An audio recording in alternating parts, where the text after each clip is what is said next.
अस्सलाम वालेकुम एवरीवन। मैं उम्मीद करता हूँ कि आप सब खैरियत से होंगे। तो बाज़ दफ़ा ऐसा होता है कि सेंटेंस के अंदर 2 ऑब्जेक्ट्स होते हैं। अब ये पता लगाना मुश्किल हो जाता है कि कौन-सा ऑब्जेक्ट डायरेक्ट ऑब्जेक्ट है और कौन-सा ऑब्जेक्ट इनडायरेक्ट ऑब्जेक्ट है। तो आज के इस लेक्चर में हम ये सीखेंगे कि आपने कैसे ये पता लगाना है कि डायरेक्ट ऑब्जेक्ट कौन-सा है और इनडायरेक्ट ऑब्जेक्ट कौन-सा है। मैंने आपकी सहूलत के लिए 3 सेंटेंसेस आपके सामने लिखे हैं और इसमें अगर आप पहले सेंटेंस के अंदर देखें तो अली आपका सब्जेक्ट है, सेंट आपके पास वर्ब है और ये आपके पास 2 ऑब्जेक्ट्स हैं, ठीक है? अब हमने ये देखना है कि इसमें से कौन-सा ऑब्जेक्ट जो है वो डायरेक्ट ऑब्जेक्ट है और कौन-सा ऑब्जेक्ट इनडायरेक्ट ऑब्जेक्ट है। तो इंग्लिश लैंग्वेज का ये रूल है कि जो इनडायरेक्ट ऑब्जेक्ट है यानी एक ऐसी सिचुएशन जिसमें आपके पास 2 ऑब्जेक्ट्स हैं, तो उसमें जो इनडायरेक्ट ऑब्जेक्ट होगा वो आपके पास पहले आएगा और इनडायरेक्ट ऑब्जेक्ट के बाद जो है वो डायरेक्ट ऑब्जेक्ट आएगा। लेकिन अगर एक ऐसी सिचुएशन है जिसमें आपके पास सिर्फ एक ऑब्जेक्ट है, तो उस सूरत में आपका जो ऑब्जेक्ट होगा वो राइट आफ्टर द वर्ब आएगा। लेकिन जब 2 होंगे तो फिर जो डायरेक्ट ऑब्जेक्ट है वो राइट आफ्टर द वर्ब नहीं आएगा, बल्कि वो इनडायरेक्ट ऑब्जेक्ट के बाद आएगा। तो एक तो ये तरीका है इस चीज़ को आइडेंटिफ़ाई करने का। इसी तरह इस सेंटेंस में अगर आप देखें तो फातिमा जो है आपके पास सब्जेक्ट है, right?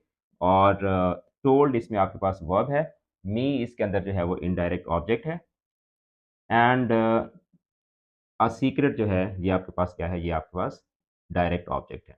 Similarly in the last sentence Rafe आपके पास सब्जेक्ट है, गेव आपके पास वर्ब है, हिम आपके पास इनडायरेक्ट ऑब्जेक्ट है और चॉकलेट जो है ये आपके पास डायरेक्ट ऑब्जेक्ट है, ठीक है?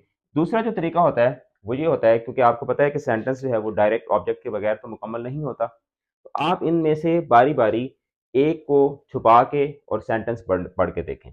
जैसे मिसाल के तौर पर अगर आप कहते हैं फातिमा सेंट मी, तो फातिमा सेंट मी जो है वो एक कंप्लीट सेंटेंस नहीं है, क्योंकि बात मुकम्मल कन्वे नहीं कर रहा। लेकिन अगर आप कहते हैं कि फातिमा सेंट अ लेटर, तो फिर ये सेंटेंस जो है वो कंप्लीट एक मीनिंग कन्वे कर रहा है।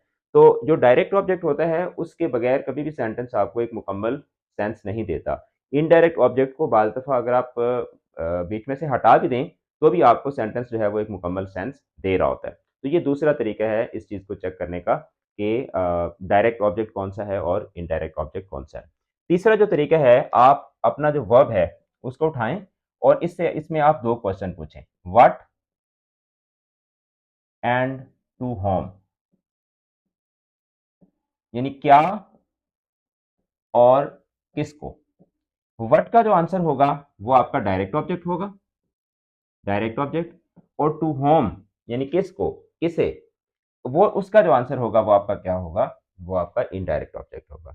यानी Fatima sent what, Fatima sent a letter, तो अ लेटर इसमें क्या है, डायरेक्ट ऑब्जेक्ट है। टू होम किसको भेजा, मी, तो मी इसमें क्या होगा मी इसमें इनडायरेक्ट ऑब्जेक्ट होगा। इसी तरह से Fatima told what, Fatima told a secret, तो अ सीक्रेट जो है ये आपका क्या है, डायरेक्ट ऑब्जेक्ट है। टू होम, मी, ठीक है? तो मी जो है इसका क्या है, इनडायरेक्ट ऑब्जेक्ट है। Rafia gave what, Rafia gave a chocolate, तो अ चॉकलेट जो है ये आपका डायरेक्ट ऑब्जेक्ट है। टू होम, टू हिम, तो हिम जो है ये आपका क्या है, इनडायरेक्ट ऑब्जेक्ट है। सिर्फ एक सिचुएशन, अच्छा फिर दूसरी चीज़ ये होती है कि आप डायरेक्ट और इनडायरेक्ट ऑब्जेक्ट का अगर आप ऑर्डर शिफ्ट करते हैं, तो आप का सेंटेंस जो है उसका मीनिंग खराब हो जाता है। यानी अगर मैं कहता हूँ कि Rafia gave a chocolate him, Rafia gave a chocolate him, तो आपका सेंटेंस गलत हो जाएगा, सेंटेंस कोई सेंस नहीं बना सकेगा। अच्छा, ये मैंने आपको 2 तरीके बताए। पहला तो मैंने आपको स्टैंडर्ड रूल बताया कि इनडायरेक्ट ऑब्जेक्ट जो है वो हमेशा पहले आता है और उसके बाद फिर डायरेक्ट ऑब्जेक्ट आता है। दूसरा मैंने आपको बताया कि आप व्हाट, हु को व्हाट एंड टू होम, ये वाला क्वेश्चन जो है वो आप करते हैं और आप चेक करते हैं कि व्हाट के आंसर में क्या आ रहा है। व्हाट के आंसर में हमेशा डायरेक्ट ऑब्जेक्ट आएगा और टू होम के आंसर में क्या आएगा, इनडायरेक्ट ऑब्जेक्ट आएगा। तीसरी जो चीज़ है ना, तीसरा जो रूल है दैट इज़ टू सपोर्ट,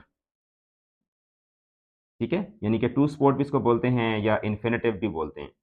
जो आपका इन्फिनिटिव सपोर्ट, ठीक है?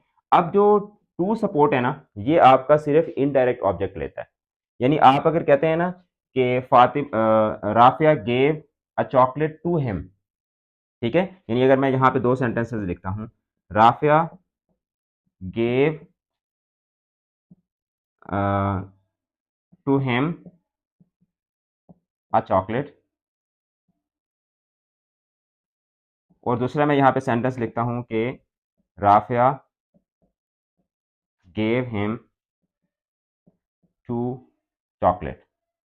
तो अब जो पहला सेंटेंस है ना, अगरचे ये टू हिम जो है ये बाद में आना चाहिए, Rafia gave a chocolate to him होना चाहिए, लेकिन फिर भी ये सेंटेंस हमें कोई ना कोई सेंस दे रहा है। वेयर अगर आप लास्ट वाले सेंटेंस को देखें, Rafia gave him to chocolate, तो ये सेंटेंस आपका ठीक नहीं है। तो तीसरा जो रूल है वो ये है कि आपका जो इनडायरेक्ट ऑब्जेक्ट होता है ना, वो टू को एक्सेप्ट कर लेता है, वो टू सपोर्ट को एक्सेप्ट करता है, वेयर जो डायरेक्ट ऑब्जेक्ट होता है वो कभी भी टू सपोर्ट को एक्सेप्ट नहीं करता। और ये बात आपने याद रखनी है कि डायरेक्ट और इनडायरेक्ट दोनों ऑब्जेक्ट्स जो हैं वो उस सूरत में आते हैं जब आपका जो वर्ब है वो आपका डायट्रांजिटिव होता है, यानी डायट्रांजिटिव वो वर्ब्स होते हैं जिनको दो ऑब्जेक्ट की जरूरत होती है। अगर आपने मेरा ट्रांजिटिव और इनट्रांजिटिव वर्ब्स के डिफरेंस के ऊपर लेक्चर नहीं देखा तो उसको भी आप जरूर देखिएगा। चैनल के साथ जुड़े रहें, अपना रखिएगा बहुत बहुत ज़्यादा ख्याल।